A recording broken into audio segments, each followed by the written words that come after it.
Ano.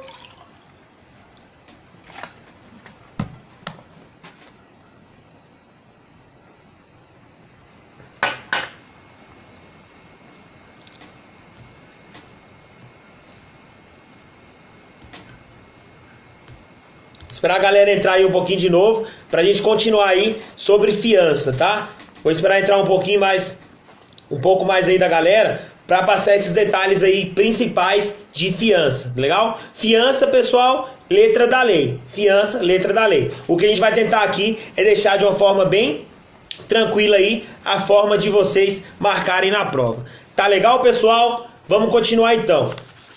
Quem for perdendo aí o início que não tá, eu vou esperar mais um pouquinho, que tá começando a entrar a galera que tava no outro. Nós estávamos ali com 50, 60 pessoas, e aí agora tá com 18, 20, porque eu encerrei e voltei. Então vamos esperar só aí uns 30 segundinhos, pessoal, para entrar um pouquinho mais de gente, para não perder essa parte aqui, que são os detalhes hiper, ultra, mega importante sobre fiança. Legal, pessoal? Já tá um número aí bom, a galera tá seguindo bem, para não errar. Então vamos lá, perguntamos aqui, se resistir à ordem judicial é motivo de quebra de fiança. Cuidado, se tiver a palavra injustificadamente, quebra. Se não tiver a palavra, depende. Então a questão não poderia ser cobrada assim, numa forma objetiva. Legal? Legal. Segunda pergunta, aquele que pratica novo crime doloso, ele tem a quebra da fiança? Tem, professor. Aí vem o aluno Juninho. Tem. Acertei. Tá bom. Aí o examinador pergunta: candidato, e a prática de nova contravenção penal quebra a fiança? Veja bem. A prática de novo crime doloso quebra a fiança? Quebra. E a prática de nova contravenção penal quebra a fiança? Aí quebrou foi as pernas do aluno Juninho. Porque ele vai falar: não, professor. Não, doutor. Ô, doutor. Não. Pessoal, a letra da lei é tranquila. Nova infração penal. Teoria do sistema binário. Crime ou delito e contravenção. São espécies do gênero infração penal. Crime e delito de um lado, contravenção de outro. Há países que pegam o sistema trinário. Crime, delito e contravenção. Legal? Então, ou seja, a prática de nova infração penal dá ensejo à quebra da fiança. Ou seja, crime, ou seja, contravenção penal. Beleza, pessoal? Vamos lá para o detalhe aqui. Aí as hipóteses de quebra de fiança, 327, 328, são bem tranquilas, é letra de lei. Tá legal? Perda de fiança, pessoal. A perda de fiança já não é mais o valor de 50% da quebra. A perda, pensa, quebrou uma perna, fica com outra. Perda, 100%. É aquele caso que o indivíduo condenado não comparece para cumprir a sua pena. Não faz papel de sujeito homem. Legal? Ou aquele que fica se esquivando para não ser localizado aí pelo oficial de justiça, pelo meirinho. Legal? Aí eu venho e te faço uma pergunta. Candidato, o senhor está me dizendo que o indivíduo que não comparece para cumprir pena, ele vai sofrer a perda do valor da fiança em 100%, ou seja, na sua totalidade. Tudo bem. Candidato, eu quero saber um caso em que o indivíduo vai ser condenado, vai comparecer para cumprir pena, vem lá com a mochilinha: olha, eu vim aqui cumprir minha pena, eu quero cumprir pena. E mesmo assim vai ser dada a perda da fiança. E aí? Estamos tratando aqui, pessoal, de letra da lei. Por isso, se cair numa prova, letra da lei tem essa pequena exceção que é bastante criticada pela doutrina. Tá legal? Qual caso seria esse? Olha só, o indivíduo foi condenado por, coloca no seu caderno, lavagem de dinheiro. A lei de lavagem de capitais, ela vai prever, como efeito da condenação, a perda do valor dado como fiança. Tá legal? Ou seja, para a letra da lei, no caso de lavagem de capitais, rodou, perdeu 100%. Perdeu mesmo comparecendo. O que a doutrina mais garantista vai falar? Ora, nesse caso você está incentivando o indivíduo a não comparecer. Olha, se correr, o bicho pega. Se ficar, o bicho come. Legal? Então coloca essa exceção aí da lei de lavagem de capitais. Quem quiser olhar, pode olhar aí no artigo 7º, inciso 1º. Beleza, pessoal? Uma observação bem detalhada. O que eu mais trouxe aqui para os senhores aqui de fiança? Primeiro ponto aqui. Como a questão falava de cassação, ela fala aqui se está na reserva de jurisdição ou não, vimos que prevalece que sim. Quais são as hipóteses aqui de cassação? Pessoal, equívoco. Suponhamos que o delegado de polícia arbitrou fiança num crime de tráfico de drogas. Não caberia. Quando chegar, o juiz vai cassar. Suponhamos que há uma inovação na classificação do delito. O delito era de furto. Depois do delito de furto, que o delegado arbitrou fiança, suponhamos que não era um delito de furto, seria na verdade um latrocínio, que também não caberia fiança. Aí eu venho e faço a seguinte pergunta para os senhores, que o professor Renato Brasileiro destaca. E no caso do aditamento de denúncia, é possível haver a cassação de fiança? Suponha que o indivíduo cometeu um crime de homicídio simples. Homicídio simples é afiançável. Tem homicídio simples que não é. Tem um detalhe, nós vamos falar mais à frente. Como regra, homicídio simples é afiançável. Durante a apuração, durante a investigação, o promotor de justiça o promotor de justiça ofereceu denúncia por homicídio simples. Ok. Porém, o promotor tomou ciência que na verdade não foi homicídio simples.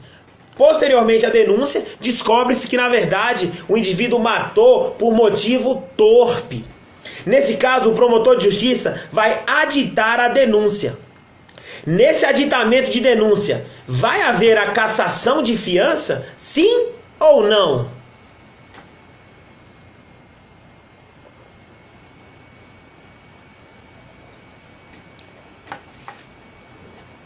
E aí, pessoal?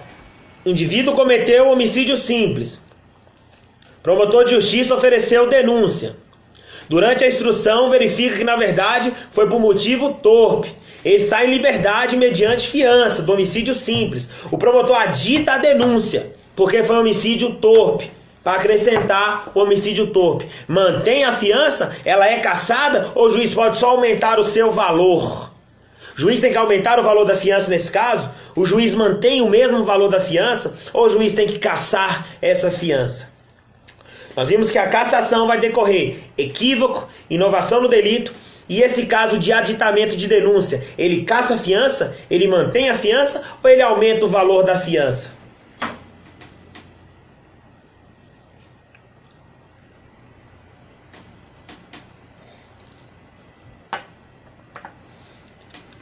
Pessoal, eu vi muita gente aí respondendo que ele vai cassar a fiança e outros que ele vai manter. Acertou quem disse que ele vai cassar. Por quê? A gente estava tratando de homicídio simples, afiançável por natureza. Porém, pessoal, quando eu falei que foi homicídio torpe e o promotor de justiça aditou a denúncia, a partir desse momento está a falar de um homicídio qualificado. Homicídio qualificado, crime hediondo. Crime hediondo, não cabe fiança. Legal? Mas cabe liberdade provisória. Cabe liberdade provisória sem fiança. Tá legal? Mas com fiança não. Portanto, a fiança vai ser cassada e ele deve ser, em tese, recolhido. Ok? Ok. Então vamos lá. Vimos cassação, equívoco, inovação no delito e esse caso aí do aditamento da denúncia. Coloque aí um asterístico. Reforço da fiança. Reforço da fiança. Novamente, pessoal, aqui também entra inovação no delito. A inovação na classificação do delito, ela se encaixa tanto na cassação quanto no reforço da fiança. Tá botando a tabelinha? Cassação, reforço da fiança. O reforço da fiança, pessoal, é quando, por exemplo, for arbitrada uma fiança de valor insuficiente com que o caso requer, tá? Cabe um reforço. Ou então, quando houver aí essa inovação na classificação do delito. Só essas duas, professor? Tem mais um caso, pessoal. Depreciação do bem, tá legal? Sabe-se que a fiança não é só em espécie, ok? Apesar de umas delegacias de polícia, em razão da função, só aceitar fiança em dinheiro, não aceitar nem mesmo em cheque. Mas o código prevê que é possível sim ser a fiança de várias formas. Por exemplo, uma pedra preciosa. Suponhamos que essa pedra foi se depreciando com o tempo. O juiz pode exigir esse reforço. Legal? Então essas 3 hipóteses aí de reforço. Aí vem a última pergunta. Eu lembro aí os colegas aí que eu treinei para prova oral, quando a gente pergunta o seguinte: e se o cara for bem pobrezinho? E se o réu for bem pobrezinho?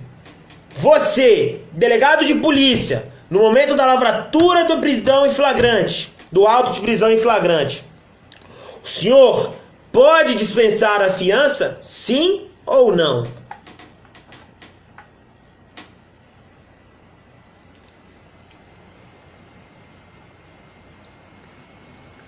Vamos esperar. Esse tá muito devagar.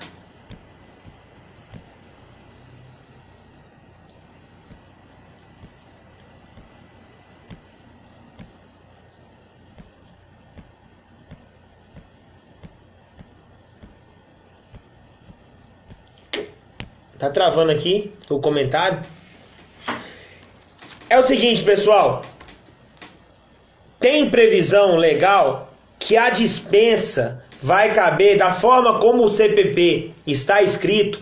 Dispensa é só do juiz.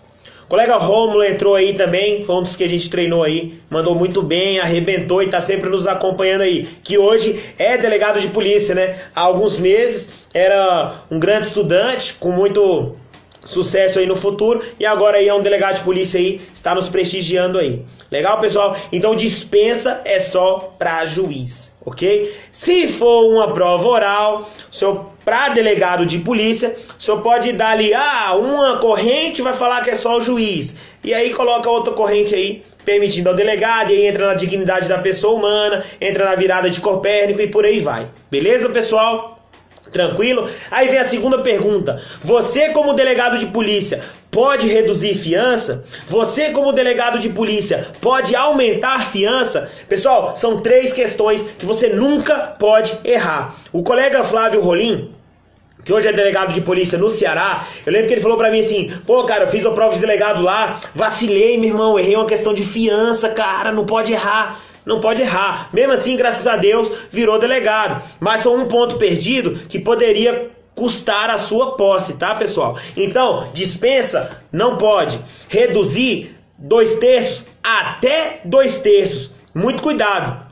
Teve um dos seguidores aí, a gente postou uma questão sobre isso, e aí o seguidor disse que eu tinha feito o gabarito errado, porque eu disse que reduzir 2/3 estava errado, que falava assim que permitia 2/3. Não, é até 2/3. Se o código está usando o até, é porque o código tem que ser usado. Até porque há muitas vezes aqui que os colegas reduzem em 2/3 tranquilamente, fica bem baixinha a fiança, mas nada impede de reduzir em uma quantia diferente. É até 2/3. Legal? E aumentar até 1000 vezes. Ok, pessoal? Aí vem a última pergunta, que não pode errar também, sobre fiança. Qual que é o valor para se arbitrar, como regra? O valor inicial ali da fiança. O delegado de polícia, ele pode arbitrar de 1 a 10, de 1 a 100, de 1 a 200. E aí, pessoal? Até acabou minha água aqui. As questõezinhas aí que não pode errar de fiança.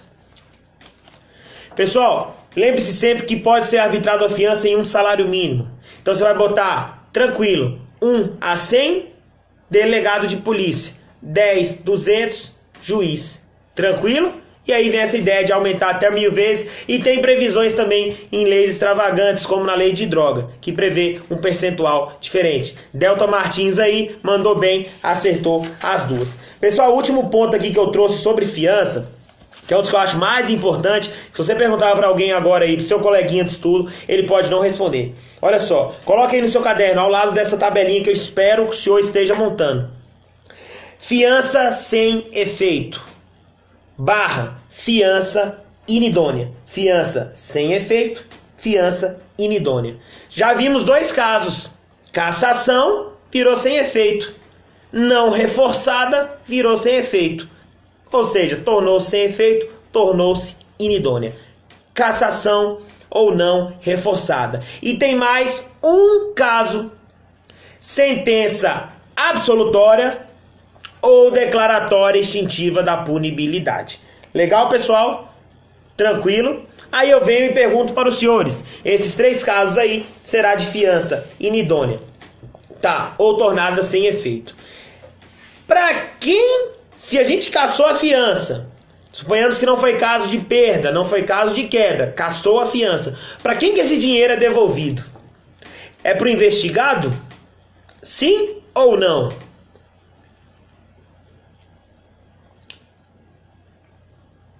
que os senhores acham? Vamos ler aqui alguns comentários enquanto a galera está respondendo.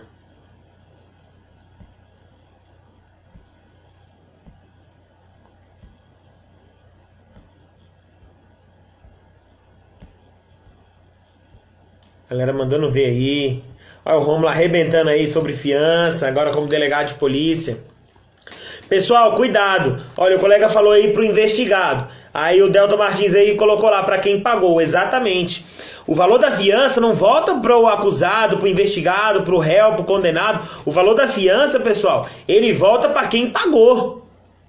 Que pode ser o investigado, não tem problema nenhum. Ah, o cara é preso, o delegado arbitra fiança em R$2.000. Aí ele tira do bolso, tá aqui, R$2.000.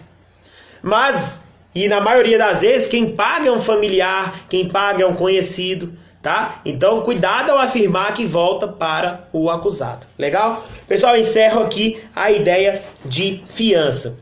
Vamos dar uma acelerada aqui para terminar essas questões e desafio ao leiam isso que a gente anotou, tá? Mais as hipóteses de quebra de fiança, as que tem previsão lá, mais a do 327, 328, aquele de mudar de residência, de se afastar. Olha, vai se ausentar mais de 8 dias, tem que avisar. Vai mudar de residência, tem que ter autorização. Cuidado com essa diferenciação que eu já vi cair em prova. Mudou de residência, tem que ter autorização. Vai apenas ficar ausente por mais de 8 dias, tem que ter um aviso, tá? Tem que comunicar. Então leiam as hipóteses essas aí, mais a do 327 e 328. Legal? Tranquilo, pessoal. Então vamos lá. Questão 26. Prisão. Pô, tu vai fazer uma prova de delegado de polícia e você erra a questão de prisão, aí, meu amigo, ó, inquérito policial, prisões, prova de delegado de polícia, aí pega seu cavalinho e sai, meu amigo, porque ninguém vai errar, tá legal? Vamos lá. A prisão temporária, presente seus requisitos, poderá ser decretada no curso da ação penal. Pessoal, se você marcou essa resposta, cuidado, porque você tem uma grande pretensão de também rodar numa prova subjetiva. Sabe por quê? Olha só, quando vem uma peça prático profissional em prova de delegado de polícia, como a minha prova em 2015 foi o quê? Um relatório final com pedido de prisão preventiva, um relatório final com pedido de medida cautelar diversa da prisão, uma prova bem complexa, bem complexa. O que eu quero dizer? Se tiver todos os elementos ali para o relatório final e que vão dar ensejo aí à denúncia, acabou falar em prisão temporária. Não há falar em prisão temporária. Por isso é errado você numa peça prática falar assim, olha, eu represento você vem aqui no seu relatório final, excelentíssimo, seu juiz, a autoridade policial final assinada, não sei o que, vem respeitosamente, blá blá blá, apresentar relatório final, nos termos do artigo 10, parágrafo 1º, cumulado com pedido de prisão preventiva, com representação de prisão preventiva, ou de prisão temporária, 7960 lá de 89, aí você rodou. Não existe nunca, o senhor nunca vai fazer um relatório final cumulado com prisão temporária. São situações totalmente contraditórias, legal? Se sua peça for cobrar relatório final com alguma coisa, prisão preventiva. Falo com restrição da liberdade nesse sentido, tá? No nosso tinha um caso lá, inclusive, que era de um servidor público, e o dele era para pedir o afastamento cautelar de suas funções. Legal? Legal. Vamos lá, então. Prisão temporária. apresente seus requisitos, a ação penal está fora. Ela é só na fase investigativa. Questão beabá. A Constituição da República prevê a incomunicabilidade. Errado, pessoal. Artigo 21 do CPP. A incomunicabilidade, que ia ser lá por 3 dias, não foi recepcionada, tá? Tem uma minoritária parte da doutrina que vai dizer que foi sim recepcionada. Porém, a maioria vai rebater dizendo: olha, se nem no estado de defesa, que é um estado de anormalidade, é possível a incomunicabilidade, tem previsão expressa de vedação, não há falar numa situação de normalidade em incomunicabilidade. Legal, pessoal? Então, a incomunicabilidade não foi recepcionada. Mas se tivesse dizendo que está expresso no CPP, questão correta, tá? O erro aqui é porque está falando que quem prevê é a Constituição. A Constituição não previu, tá? Pessoal, o passado é previu, não é preveu não. Legal? Então vamos lá. Nos crimes hediondos, a prisão temporária tem em regra duração de 30 dias. Tranquilo, 30 mais 30, 5 mais 5, crime comum, 30 mais 30, crimes hediondos e equiparados. Pá! Questão correta. Bem tranquila aí. Legal, pessoal? Após a alteração legislativa 2403 de 2011, é possível a decretação da prisão preventiva pelo juiz de ofício durante a investigação penal. Aí eu vou pedir para o senhor novamente, peça um espaço no seu caderninho, na sua folha de anotações e coloque: prisão preventiva decretada pelo juiz de ofício. O CPP, pessoal, o examinador aqui foi gente boa, colocou a mudança da 12.403 e ela passou a prever expressamente lá no 311 seguintes que o juiz pode sim decretar prisão preventiva de ofício, desde que na fase de ação penal. Legal? Ou seja, na fase processual, juiz pode sim decretar a prisão preventiva de ofício. Aí vai vir o aluno Juninho e vai falar assim: peraí, professor, eu sei um caso que o juiz vai decretar de ofício durante a investigação. Eu sei. O senhor não conhece o artigo 20 da Lei 11.340? A Lei Maria da Penha? Em respeito à senhora Maria da Penha Maia Fernandes? Conheço, candidato. Qual que é o problema, pessoal? Esse artigo 20 da Lei Maria da Penha, realmente, na leitura dele, o juiz pode decretar a prisão preventiva de ofício, inclusive durante a investigação. Qual que é o problema disso, pessoal? Quando houve essa alteração pela Lei 12.403, ouvidou-se o legislador esqueceu-se de alterar também a Lei Maria da Penha. O artigo 20 da Lei Maria da Penha nada mais era que uma transcrição do artigo que previa no CPP que o juiz poderia decretar a prisão preventiva de ofício. Porém, quando teve essa mudança pela Lei 12.403 de 2011, o legislador esqueceu de mudar o artigo 20. Então, para a maioria da doutrina, esse artigo 20 não está sendo aplicável, tá? Mas se for uma prova, letra da lei, é possível o juiz aplicar a preventiva de ofício prevista numa legislação extravagante? Sim, é a Lei Maria da Penha. Agora olha que legal que eu vou citar aqui para os senhores, colocar numa prova oral, para o senhor colocar numa prova subjetiva. Presta atenção, olha só. Juiz não é um espectador de pedra. Ele não fica parado apenas olhando o jogo.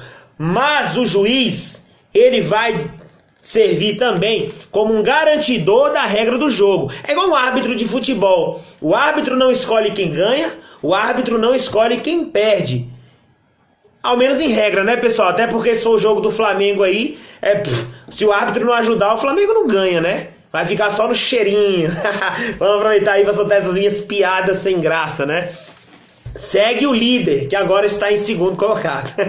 Desculpa aí aos flamenguistas, tá? Mas quebrou até o raciocínio aqui, pessoal. E desculpa mesmo aqui agora dessa piada aí, porque quando a gente toca no ponto do Flamengo aqui, é sempre zoação.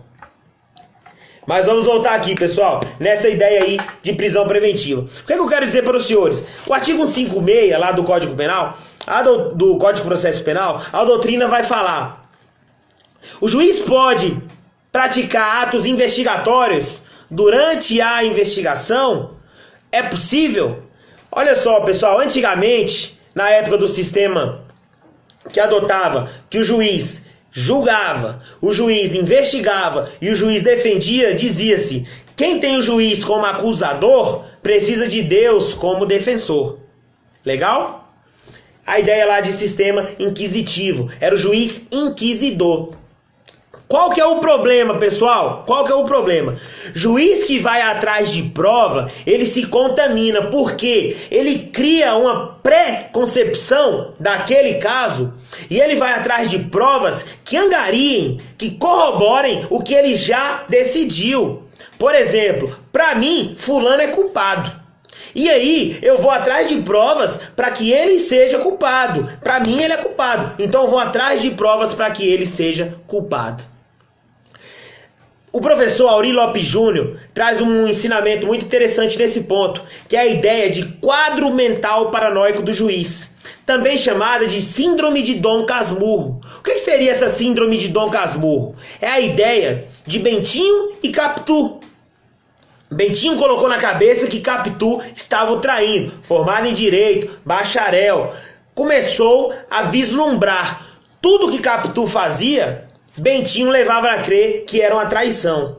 Ah, eu vou ao mercado. Essa mulher tá me traindo. Ah, eu vou não sei aonde. Nossa, perdi o ônibus, atrasei 30 minutos. Essa mulher tá me traindo. Ou seja, ele já estava pré-comprometido com a decisão. Então, juiz que vai atrás de provas, juiz entra no estado de quadros mentais paranoicos, juiz vira a síndrome de Dom Casmurro e aí tende a abusar. Como já dizia Maquiavel, quem tem até mesmo a virtude precisa de limites, senão a pessoa tende a abusar. Legal, pessoal? Tranquilo?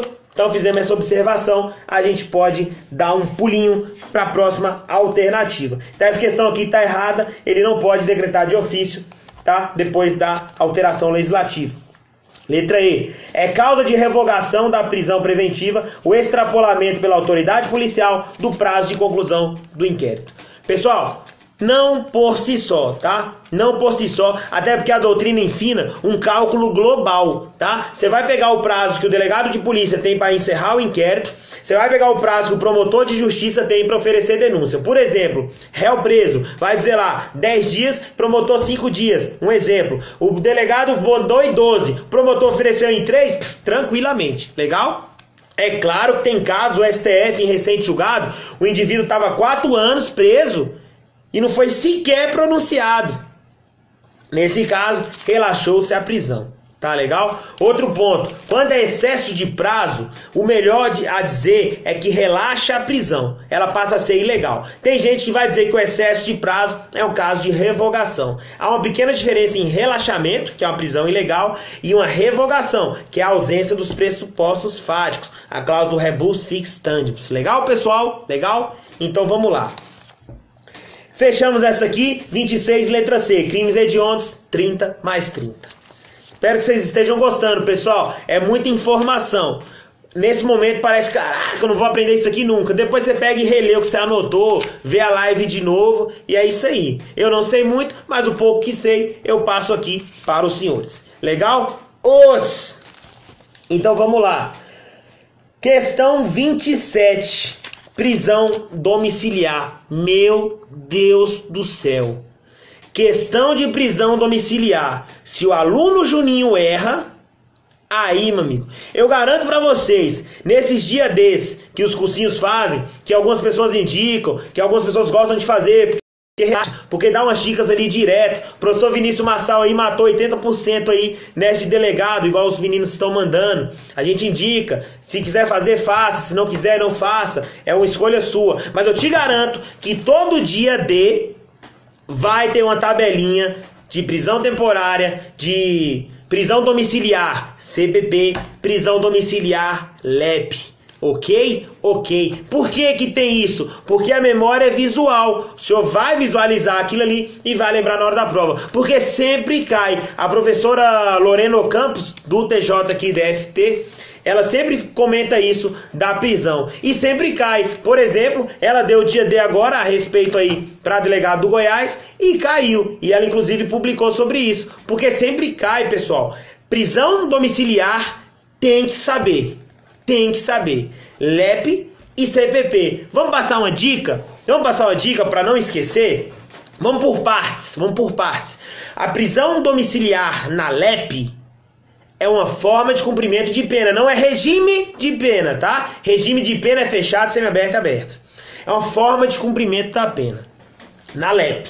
Aí no CPP, o CPP, pessoal, o cara não tá condenado, tá legal? É uma forma de substituição da prisão cautelar, tá? É uma forma de substituir a prisão preventiva. Legal, pessoal? Tranquilo? Então vamos aos detalhes. Pegamos esse primeiro detalhe.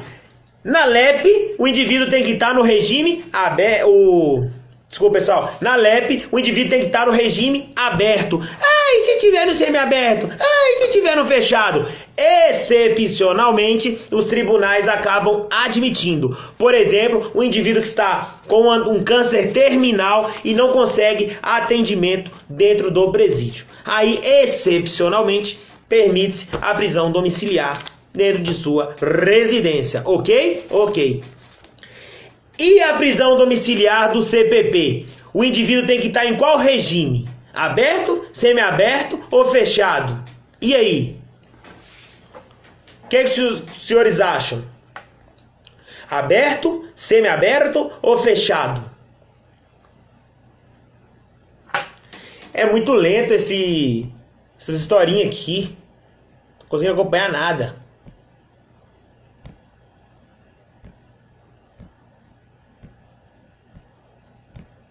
Os flamenguistas aqui reclamando.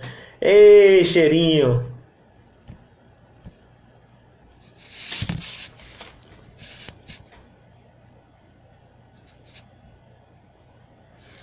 Cuidado, pessoal. Eu acabei de falar para os senhores que quando a gente está tratando da prisão domiciliar prevista no CPP, não há falar em regime, pessoal.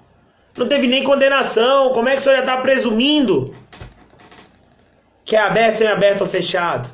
Ele está na prisão cautelar, tá legal? Cuidado com isso. Aí eu pergunto para os senhores, é mais tranquilo dar uma prisão domiciliar para o cara já tá condenado e já tá no aberto?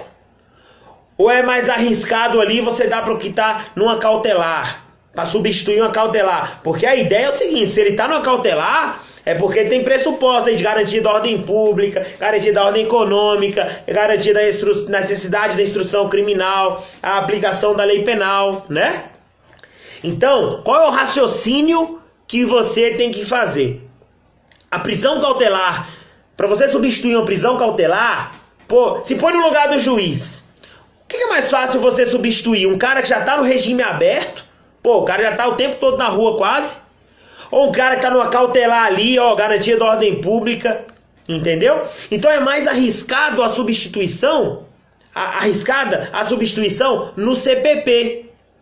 Por isso, pessoal, no CPP, vocês verão que as causas são mais rígidas, são mais graves, são mais difíceis para obtenção do que as da LEP. Legal? Por exemplo, LEP, basta estar doente. Aí você vai pro CPP, vai falar assim, extremamente doente. LEP, 70, maior de 70 anos. CPP, maior de 80 anos. LEP, basta ser gestante. CPP, gestante a partir do 7º mês. Epa! Pera aí! Cuidado, alterou-se, tá? Qualquer gestante agora no CPP. Essa aí bateu CPP e LEP. Tá legal, pessoal? Aí vamos lá. LEP, tiver um filho menor ou com deficiência. CPP, até 6 anos, tá legal? E cuidados indispensáveis ou com deficiência. Ok? Ok. Vocês colocam essa tabelinha aqui, pessoal, que eu trouxe aqui para vocês sobre a principal. Aí, eu vou trazer agora 2 pontos específicos que não tem na LEP. E é uma coisa que alterou no CPP. E aí os senhores farão 2 observações. Primeira delas, indivíduo menor, se for homem ou se for mulher. Se for homem com filho de até 12 anos e for o único responsável pelos cuidados, Cuidado, o que eu afirmei está errado. Porque se tiver um filho de 12 anos, rodou, parceiro. Porque são 12 anos incompletos. Ou seja, 11 anos e os seus finais de dias aí, até completar 12, não é isso? 365, 364 e vai saber lá. Não é isso? Ou seja, se afirmar que tem filho de 12 anos, o Juninho vai colocar como correta. E o Juninho vai errar. E o Juninho vai continuar estudando para passar no próximo. Legal? Então fica atento a isso.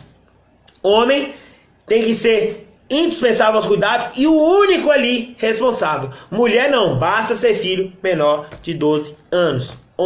12 anos incompletos. Fechou, pessoal? Tranquilo? Então gravem isso, façam esse raciocínio lógico jurídico, ou seja, LEP é mais leve, é só lembrar, ó, LEP, leve, tá? CPP, grave, tem nada a ver, mas tá aí.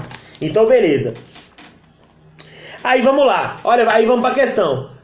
Magistrado, ministro de Estado, diploma de ensino superior, essas três aqui, ele quis confundir, pessoal, com a prisão especial, tá legal? Você vai na listinha do CPP de quem tem direito à prisão especial. Aí eu te pergunto, e o vigilante de transporte de valores tem direito à prisão especial?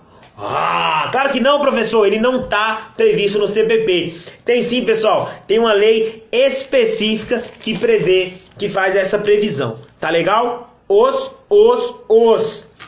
Então vamos lá, letra C, pessoa maior de 70 anos. Então vamos ver aqui, ele está pedindo prisão domiciliar de acordo com CPP. Tá errado, CPP é o oitentão. Legal? Quem comete crime com revólver, comete crime com revólver 38, com revólver 38. Então ele só vai sair da cadeia na cautelar quando tiver com oitentão. Beleza? Gravou? Mnemônicos sem lógicas que servem para alguma coisa. Legal?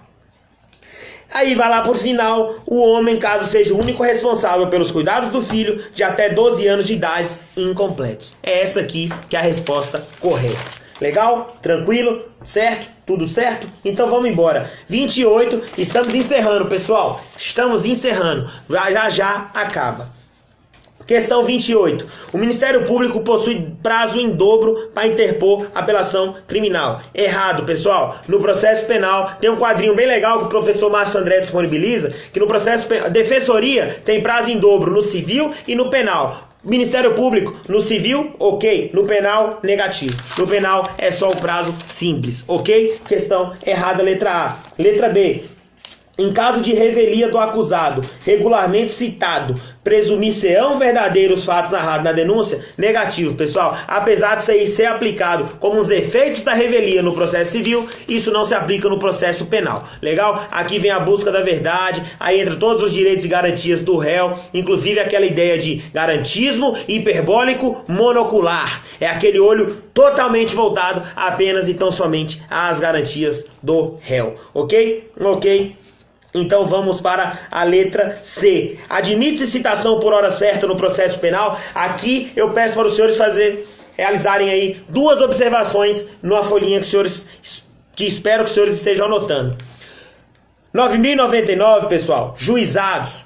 A intimação como regra pessoal, beleza. Mas admite a intimação por hora certa. Sabe por quê? A citação por hora certa. Inclusive, isso aí vem decidido. Esse é um enunciado mais fácil de decorar, 110. Nota 10 para esse enunciado com repetição do número 1. Enunciado 110 do FONAGE. Vai falar que cabe sim citação por hora certa nos juizados.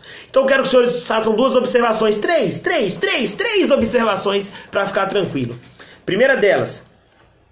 Juizados não admite citação por edital. Não. Juizados não admite citação por rogatória. Não. Legal? Não admite citação por edital e não admite citação por rogatória. Aí todo juninho, o aluno mediano vai saber o quê? Olha, se não aceita citação por edital, se eu não estou encontrando esse cara, eu vou mandar os autos para o juízo comum.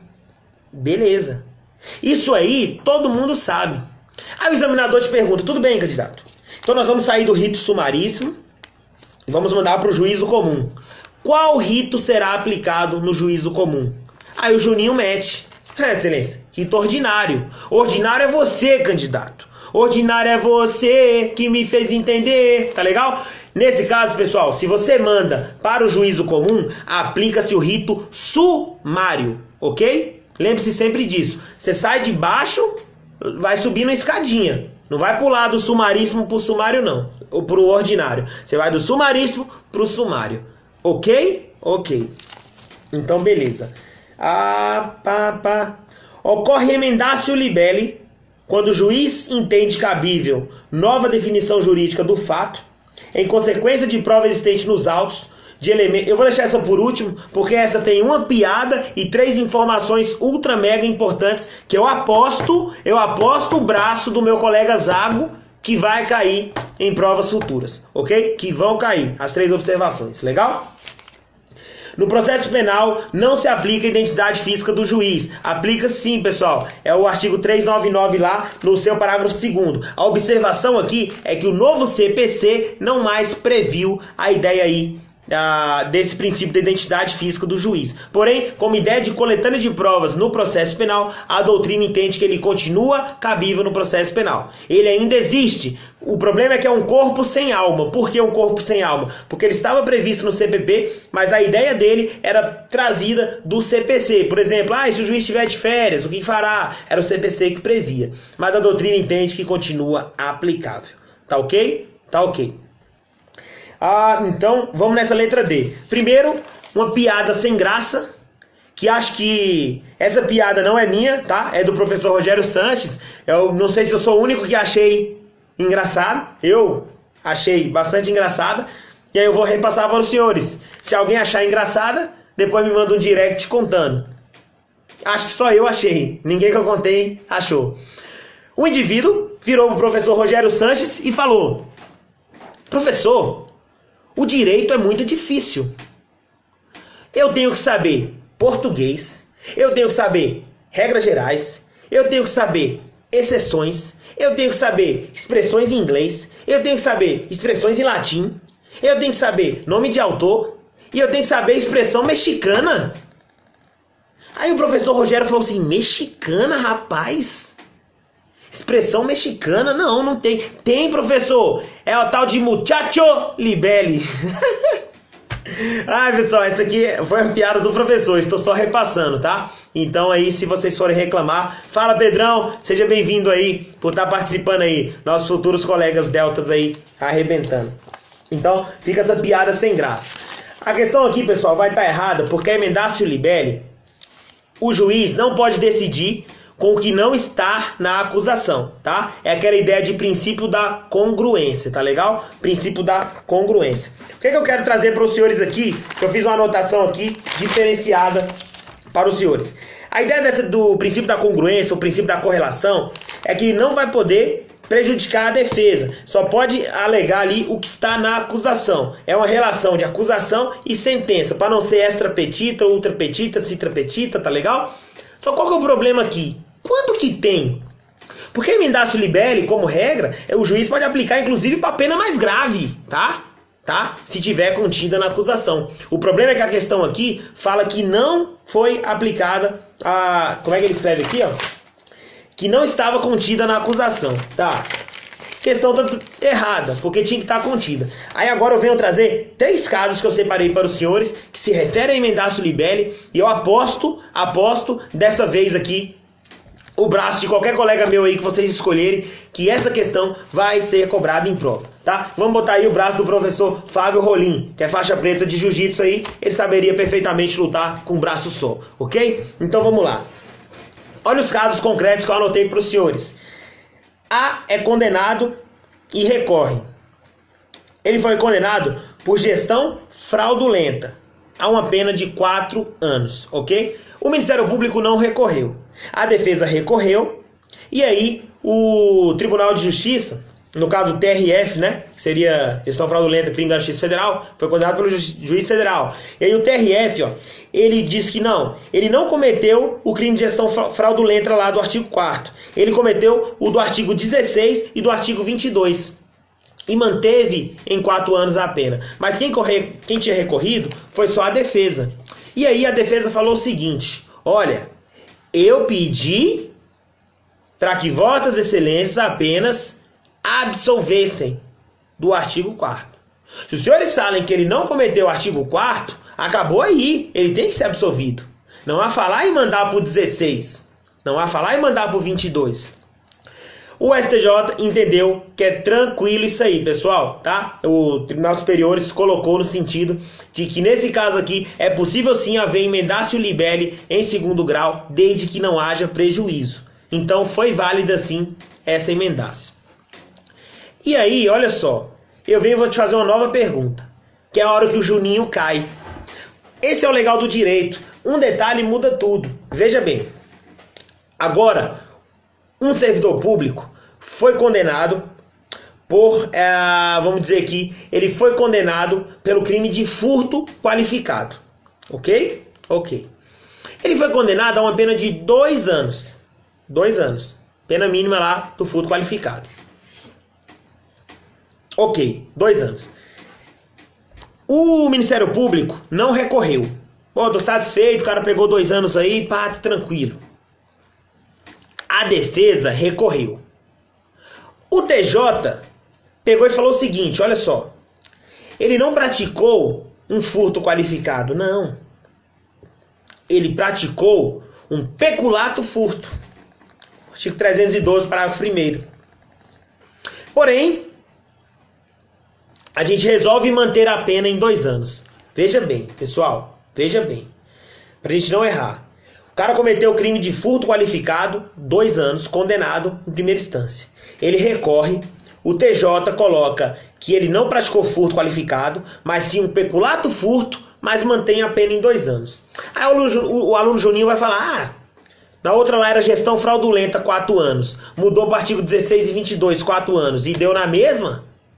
Aplicou emendácio libelli? Nesse caso aqui, também aplicar-se-á a emendácio libelli. Também será aplicada a emendácio libelli. Qual que é a cautela que o aluno Juninho tem que ter aqui? Que eu trouxe para vocês, eu não anotei, foi o número do julgado. Mas aí, o raciocínio é o seguinte. Naquele de gestão fraudulenta e mudando para o 16 e para o 22, não vai ter interferência em nada. Então emendácio libelli passou batido. Qual que é o problema desse caso aqui, pessoal? Esse caso aqui ele tinha cometido um furto qualificado. Furto qualificado, ele vai progredir? Vai, nos termos do 112, ele vai praticar lá, ele progride de regime tranquilamente, na forma específica, não tem nenhuma condição específica. Mas a partir do momento que o tribunal altera de furto qualificado para peculato furto, o tribunal cria uma condição mais gravosa. Como era recurso exclusivo de defesa, aí foi prejudicial. Não é possível emendácio libelli prejudicial à defesa em segunda instância. E qual que foi a prejudicialidade? Olhe depois no artigo 33, parágrafo 4º, que tem uma previsão que para a progressão de regime em crimes contra a administração pública é necessário o seu ressarcimento. Então, o tribunal acabou criando uma condição negativa, prejudicial ao réu em segunda instância em recurso exclusivo de defesa. Tá? Poderia ser uma espécie de aplicação do non reformatio impestus. Ok? Ok? Show! Tem mais um caso que eu separei aqui para os senhores. Sim. O terceiro caso, sobre emendácio libelli, que eu também acho que pode ser cobrado em prova. Opa! Quem caiu? O Ministério Público denuncia um indivíduo pelo artigo 1º, inciso 1º, lá, sonegação fiscal da 8.137. 8.137 de 90. Tranquilo. Denunciou. O Ministério Público fala assim, olha, esse cara cometeu tal crime, esse cara desviou mais de 4 milhões. Isso é mais de 4 milhões e blá, blá, blá. E aí, o Ministério Público, ao final, coloca, ante o exposto, requer ao Ministério Público a condenação nos termos do artigo 1º, inciso 1º da Lei 8.137, ponto. Tranquilo? Tranquilo. Aí, o juiz vem e condena. O juiz vem e condena. Aqui, ó, o juiz fez o seguinte. O juiz condenou no artigo 1º, inciso 1º da 8.137 e aplicou uma causa de aumento de pena lá do artigo 12, inciso 1º, que é grave dano à coletividade. Pô, 4 milhões, cara, é muito dinheiro. Aí a defesa veio, Princípio da correlação, papai. O Ministério Público só pediu o caput. O Ministério Público não pediu causa de aumento. Mas, pessoal, o princípio da correlação, da congruência, o juiz analisa o que está constante da denúncia. Qual que é a questão aqui? Das alegações finais, o juiz, quando vai analisar, apesar do Ministério Público não ter citado o artigo 12, inciso 1º, a causa de aumento de pena, ele o fez de outra forma. Ele acabou citando o valor. Então, se o valor estava constante lá e o juiz percebeu que era um grave dano, o juiz pode aplicar sim e não a falar aí em violação ao princípio da congruência. Então, a gente termina aqui essa parte de emendácio libelli, né? E agora faltam duas questões, vamos ser mais rápidos aqui para encerrar, já são meia-noite. Já é meia-noite em ponto. Olha só, pessoal. Sobre processamento dos crimes de menor potencial ofensivo. Vou botar o óculos, tá ruim de ver. A intimação das partes pode ser feita por qualquer meio de comunicação, inclusive eletrônico. Tranquilo, pessoal, tranquilo. Cuidado, a única vedação é a citação eletrônica, tá legal? A doutrina critica isso aí no processo penal de citação eletrônica, tá? Cuidado com isso. Dá uma divergência aí, mas com relação aqui à intimação, é tranquilamente, essa aqui vai ser a resposta correta, tá legal?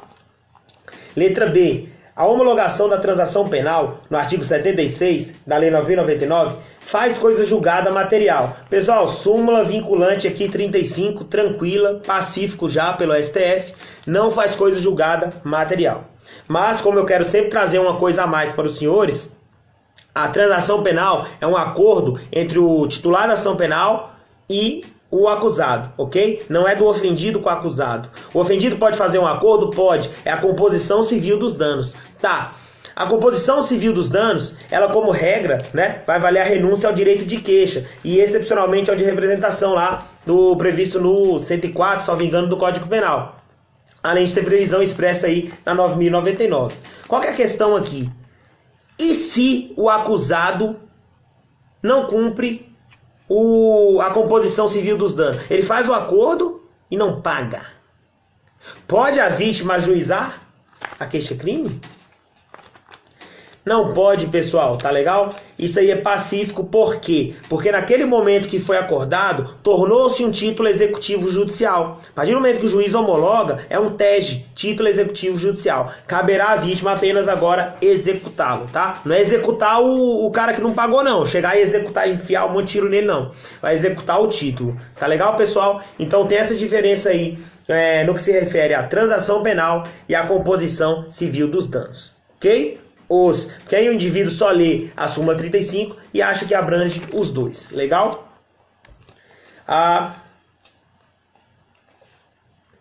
Vamos lá.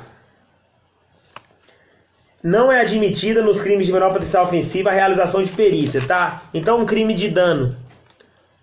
A vítima chega lá falando que o cara quebrou o celular dela. E aí? Isso é a coisa mais comum que tem, pessoal. Perícia certa, legal? Tranquila, questão batida aqui. A suspensão constitucional do processo será revogada se no curso do prazo o beneficiário vier a ser indiciado por outro crime. Artigo 89, parágrafo 3º, pessoal, vier a ser processado, tá legal? Uma dica aqui, sempre que os senhores forem prestar algum concurso, faça o seguinte, na véspera ali, o concurso é à tarde, de manhã, leia os requisitos para transação penal, os requisitos para sursis processual e os requisitos para sursis penal, tá legal? Os 77 seguintes. Leiam esses três, porque vai estar fresco, vai ficar fresco na memória o que o senhor lê, e aí o senhor vai marcar na prova, porque isso aqui é um decoreba puro, e é ruim marcar dia a dia isso, tá? Então tem casos que a revogação é obrigatória, facultativa, leiam isso sempre na véspera da prova, ok? Tranquilo, a questão errada. Até a memória visual aqui facilitaria, porque não tem isso aí de indiciado, tá? No Código Penal. Sendo o caso de denúncia, é imprescindível o retorno dos autos às autoridades policiais, tá? Aí você tá de brincadeira com a minha cara, né? Porra. Claro que não, pessoal. Justamente se é Se é caso de denúncia, não tem mais falar em inquérito, tá? Toca ali pra frente, ok? Mete ação penal para rodar. Gabarito aqui, letra A. A intimação das partes pode ser feita por qualquer meio, inclusive eletrônico. Legal, pessoal? Legal. Aqui tá falando de forma genérica, tá? O colega alertou bem aí que no caso de réu preso, por exemplo, ele vai ser intimado pessoalmente. Mas é uma exceção. Aqui a pergunta está formulada de forma genérica. Tranquilo? Vamos, pessoal, para a última questão. De antemão, eu agradeço a todos que compareceram aqui. Dá trabalho eu corrigir prova no sentido de trazer um monte de informação para os senhores, porque eu não me contento só com beabá. Eu tento sempre trazer uma informação a mais do que outra. Sabe por quê? Porque vaga, pessoal. Eu vou deixar isso aqui daqui a pouco, tá? Aí eu vou concluir. Queria concluir logo isso aqui, já tá me dando agonia. Agora eu vou pedir para o senhor anotar. Essa questão 30, a resposta correta é a da busca pessoal, que independe de mandado no caso de prisão. Pessoal, coloca no seu caderno o seguinte. Aqui ele fala, ó, a busca pessoal independe de mandado no caso de prisão. Essa aqui é a resposta correta, tá? Aí eu quero que o senhor anote o seguinte.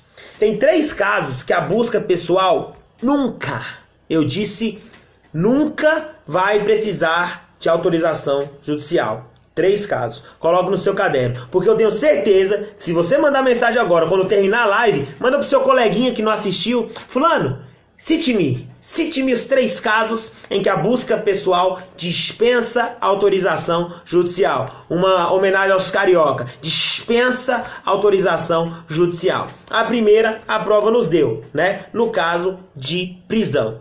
Segundo, no caso de fundada suspeita. Ok? No caso de fundada suspeita. Nesse ponto, teve um julgado que o policial encontrou um cara com a arma, só que a abordagem foi feita simplesmente porque o indivíduo estava trajando um blusão no calor. Isso é fundada suspeita? Ora, para mim, sinceramente, é.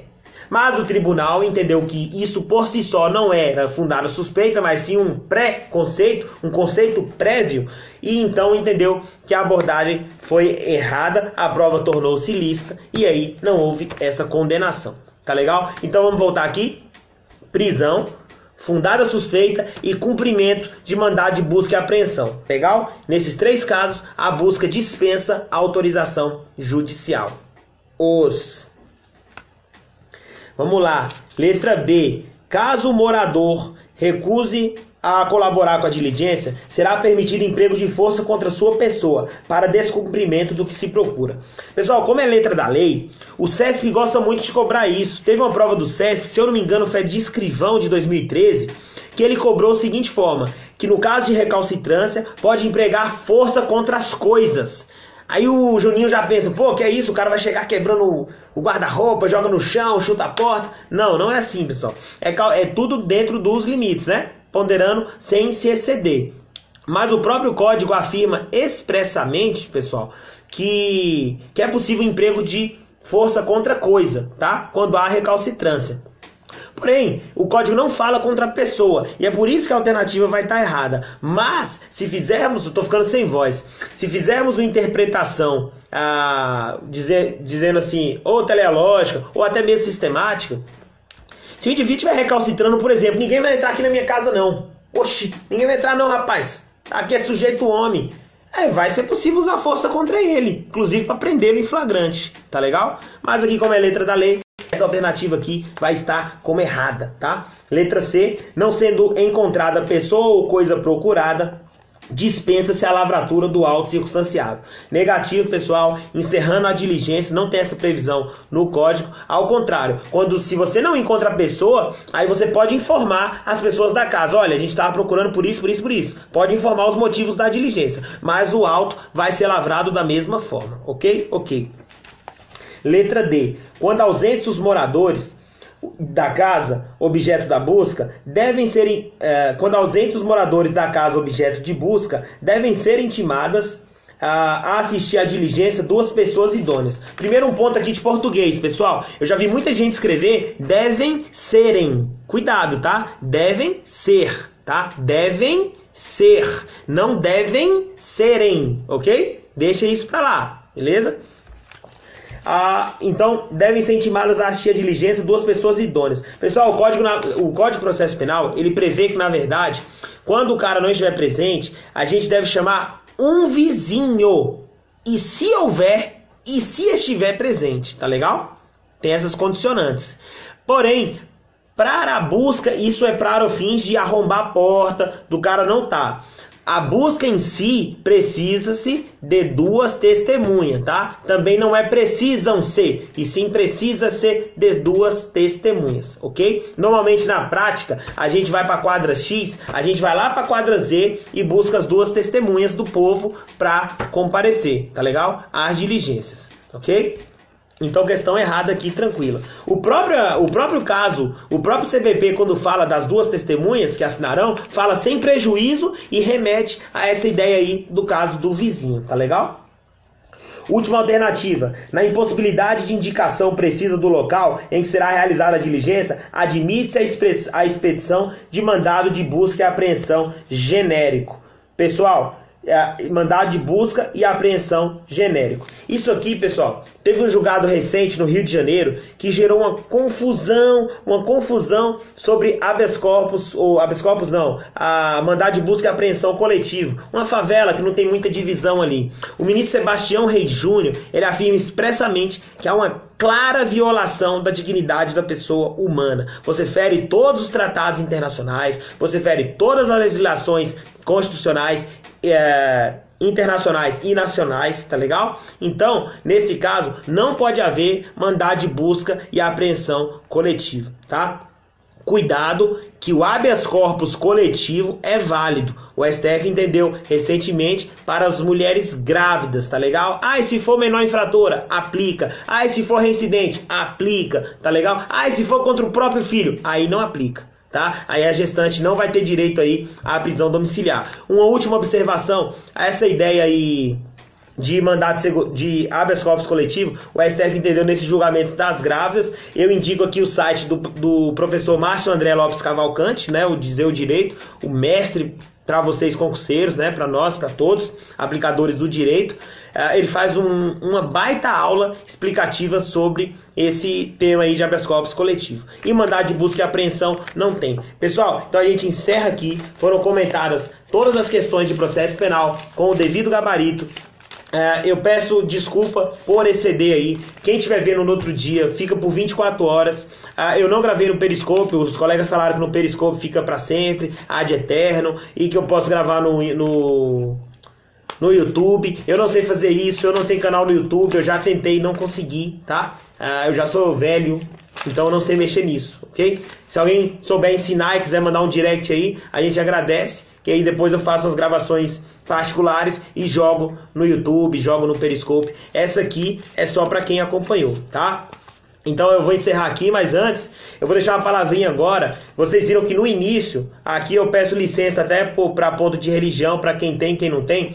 Essa música aqui, ó.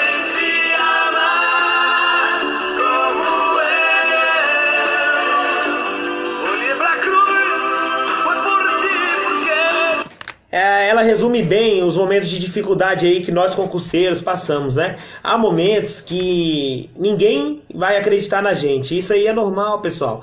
Você vai ser chamado de doido porque você estuda muito. Nossa, quantas vezes eu já ouvi, quantas vezes eu já deixei de ir em festa quando eu estudava. E aí colegas falavam assim: cara, você não vai, fica aí, vou pegar a mulher por nós. Usava esses termos chulos aí. E eu não, vou ficar estudando, cara, tranquilamente.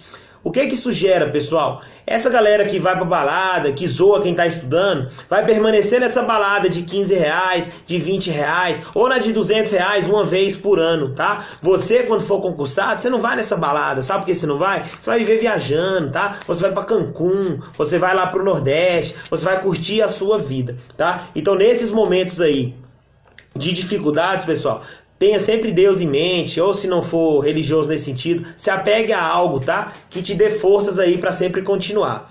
Desapegue de pessoas pessimistas, tá? Colegas que torcem contra. Só pra você ter ideia, tem colega que joga seu nome no diário oficial primeiro que você, pra saber se você passou ou não, tá? Então, assim, desapegue de pessoas pessimistas, ande sempre com pessoas que estão ao seu lado, que estão no mesmo objetivo, tá? Junte-se a quem procura o mesmo objetivo. A sua hora vai chegar. Concurso público, pessoal, só não passa quem desiste, tá legal? Só não passa quem desiste. Vou dar um exemplo para vocês. Tem um colega aqui que é agente de polícia. Eu vou dar dois exemplos.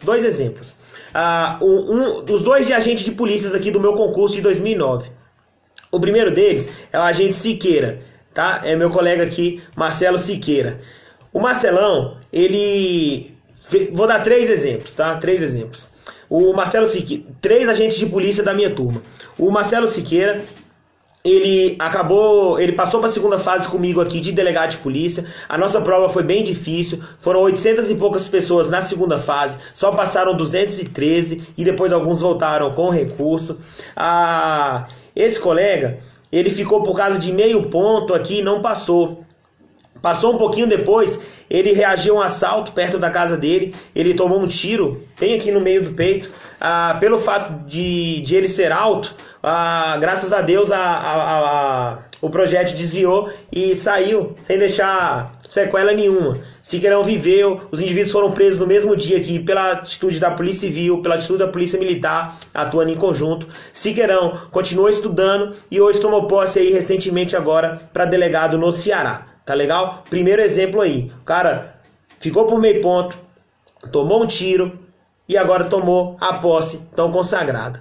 Segundo exemplo, Denival Barbosa Leandro, um colega meu, foi técnico penitenciário comigo, foi agente de polícia comigo, fez a prova de delegado de polícia aqui, ele é um monstro, ficou por causa de meio ponto, simplesmente porque ele citou nota de culpa, mas não citou a indicação legal. Então já fica uma dica, em prova subjetiva, cite, cite a fonte, né? Cite a indicação normativa. Se ele tivesse citado, ele valia 2 pontos ter citado a nota de culpa e a previsão legal. Ele citou só o nome nota de culpa, ganhou um e não ganhou o outro, e aí ficou por causa de meio ponto.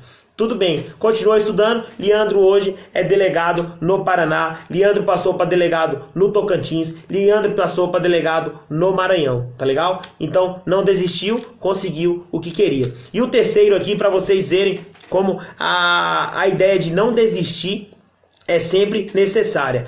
Aí vem o meu colega Fabiano Mota. Fabiano Mota é um agente de polícia atualmente, aqui do Distrito Federal. É o melhor de todos os nossos colegas, disparado. O Fabiano sabe mais que todos nós, assim. Ele é muito bom. O menino é muito bom mesmo. Ele é agente de polícia aqui em 2009. Fabiano passou para promotor de justiça no Goiás. Prova objetiva, prova subjetiva, reprovou na prova oral. Fabiano passou para delegado de polícia aqui, ficou por causa de 1 ponto ou foi meio ponto na prova subjetiva. E essa aqui em 2015, promotor de justiça no Goiás em 2016, salvo engano. Agora em 2018, Fabiano fez prova oral do Ministério Público de São Paulo, reprovou na prova oral também. Mas, graças a Deus, nesse mesmo ano, Fabiano passou para a prova oral de juiz do TJ de São Paulo, um dos TJs mais bem conceituados aí do Brasil. E nessa semana aí saiu o resultado, Fabiano está aprovado. Se ele tivesse desistido aí, lá quando ele reprovou para promotor do Goiás, para delegado de polícia aqui, para promotor em São Paulo, Fabiano não seria como será um excelente juiz de direito. Então, pessoal, nunca desistam, tá? A reprovação faz parte da vida, tá legal? Eu, antes de ser delegado de polícia, eu já fiz concurso, eu já passei uns 10 concursos, 8 concursos, eu acho, mas eu também já tive reprovação. Eu reprovei na época que eu estava estudando, eu reprovei pro CAGE aqui do Distrito Federal. Na época eu passei pra técnico penitenciário. Poxa, cara, nunca mais vou passar, pô, cara, aquela questão lá, cara, por causa de uma questão, que droga, não mereço viver, não, pessoal. Não, continuei estudando, passei pra agente de polícia, continuei estudando, passei pra PM, agente de polícia, delegado, e por aí vai, Ministério da Saúde, SEDEST e etc. Então a ideia é, nunca pare de estudar, tá legal? Eu agradeço a todos aí que acompanharam. Eu estou ficando realmente sem voz, até porque eu fico só com essas dicas aqui, eu tento me esforçar ao máximo aí. Mas não desistam nunca aí, fiquem com Deus, tá? O que precisarem, pode mandar mensagem no direct, eu vou responder na medida do possível. Na verdade, no tempo possível, tá? Vocês viram hoje, em 10 minutos, lá deu 20 direct. É complicado responder o tempo todo, mas eu tento sempre responder, tá legal? E um grande abraço aí, fiquem com Deus. Eu não consigo gravar, tá? Estão pedindo para gravar. Eu vou tentar salvar o vídeo no meu celular e ver se eu consigo pôr em algum lugar, tá? No mais aí, fiquem com Deus, boa sorte, não desistam não, tá? Se vocês quiserem aí que eu faça a de lei extravagante, pra falar a verdade eu não fiz. Eu só resolvi a de penal e processo penal, que foi a pedidos, e eu nem olhei aqui a extravagante ainda. Mas se os senhores quiserem eu posso fazer, mas aí provavelmente até lá já deve ter saído esse gabarito, né? Mas eu posso fazer também para trazer esses adendos aí que eu sempre trago, beleza? A galera tá perguntando a idade aí. Essa cara aqui é de plantão, tá? Eu tenho aqui de polícia, eu tenho...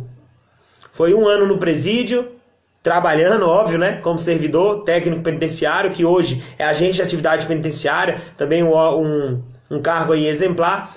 E aí tenho agora, vou completar 2 anos como delegado de polícia do Distrito Federal e tenho 7 anos como agente de polícia, tá? Então, assim, totalizando aí na segurança pública aí, eu tenho 10 anos. Eu entrei com 20, com 19 para ser mais preciso, tá? Hoje completei meus 30 anos aí. Legal? Então, é isso, pessoal. Fiquem com Deus. Um grande abraço. Que Deus abençoe cada um de vocês. E não desistam nunca não, tá? Eu passei, eu sou muito fraco de conhecimento. Então, se eu passei, é porque todos vocês podem passar, tá? Então, insistam nos seus sonhos, continuem estudando, sempre, não desistam nunca, não desistam nunca. Hoje eu sou servidor, hoje eu sou delegado de polícia, eu acho que eu estudo. O horário de delegado aqui, como regra, é de 12 às 19. Nesse horário, eu acordo 6 horas da manhã. Eu vou dar um exemplo aqui, pessoal, só para servir de ânimo para os senhores, tá? Que aí o pessoal se coloca no meu lugar e aí vê se vale a pena estudar ou não. Eu acordo 6 horas da manhã, tá? Segunda, quarta e sexta, vou para academia 6 horas da manhã. Terças e quinta, vou para natação 6 horas. Não, a natação não é para fazer PF, eu não vou fazer, pessoal. Muito satisfeito aqui como delegado de polícia. Eu não troco por delegado de outro estado, tá? Ok? Então eu acordo 6 horas da manhã, ou para malhar ou para nadar. Quando eu volto, vou estudar. Fico estudando até o horário ali de 10 horas, de 10 e meia. Aí almoço 11 horas para chegar no horário de meio-dia na delegacia, o horário correto. Saio da delegacia, vou e já começo a estudar quando chego em casa. E aí vou até 10, 11 horas. Quando chega o final de semana, também estudo. Tiro meu domingo de manhã para ir à igreja. Vou amanhã, passo toda manhã no domingo na igreja. Sábado, pelo menos um turno eu vou estudar. E domingo, pelo menos um turno eu vou estudar. Precisa para passar disso? Não necessariamente. Tem gente que estuda de segunda a sexta e passa. Esse colega Fabiano aí não estuda domingo. Passou. Tem gente que não estuda sábado, domingo. Passou. Tem gente que estuda. Passou. Entendeu? Então cada um é cada um. Mas tire um tempo para a sua família. Tire um tempo para os seus amigos. Agora, é claro, é um tempo moderado, né, pessoal? Você não vai pegar uma sexta-feira, você vai sair e tomar todas para só viver domingo, para passar o sábado acabado. Não, modere nas suas condutas. Não precisa ser 8 nem 80, né? Então, se eu estudei de segunda a sexta certinho, todas as manhãs, pô, cara, eu tô aí, se foram 4 horas toda manhã, total de 20 horas líquidas. Pô, mas nada mais justo que eu pegar uma sexta-feira, ir para um cinema, para eu ir para um barzinho com os amigos, para eu sair para conversar, entendeu? É a ponderação, pessoal. Tragam a ideia de Robert Alexi, ou Robert Alex, como alguns dizem, e apliquem a ponderação, tá? Não sejam extremistas. Cuidado, eu já fui muito extremista. Na prova de delegado de polícia aqui, na véspera eu lembro que eu estudava 12 horas por dia, tá? 12 a 14 horas, que eu tava de férias, tá? De agente de polícia. Então, tem um momento de dar o gás, tem um momento de estudar em paz, entendeu? Edital na praça é gás total. Edital não tá na praça, mantenha a ponderação. Você vai passar. Vai demorar? Não sei, não tem problema. Não importe com idade, não importe com tempo, tá? O seu tempo é seu tempo, o meu tempo é meu tempo, o tempo do colega do lado é o tempo do colega do lado. Meus amigos, fiquem com Deus, um grande abraço, tá? Se alguém quiser mandar alguma perguntinha aí, eu vou ficar aqui uns 5 minutos para responder, legal? Vou deixar aqui uma música de fundo aqui.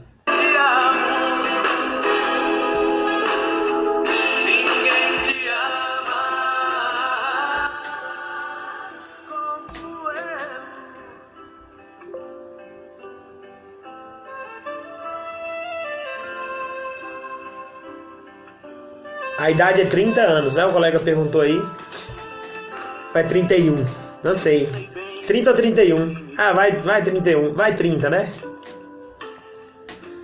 Ainda que nunca me fales, eu sei bem o que tem sentido. Ainda que nunca me reveles. Valeu, pessoal. Obrigado mesmo aí, tá? Pelo retorno de vocês aí. Muito legal aí. Uma boa noite a todos aí. Obrigado por quem ficou até esse horário, né? 00:30. Mas eu tenho certeza que tudo que eu passei aqui vai ajudar vocês aí. Fica gravado sim aí, por 24 horas, tá?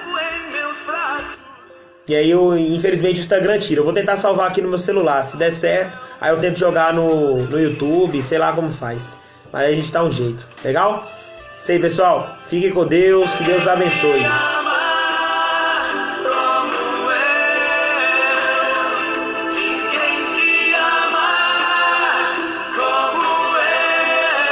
Tchau, grande abraço.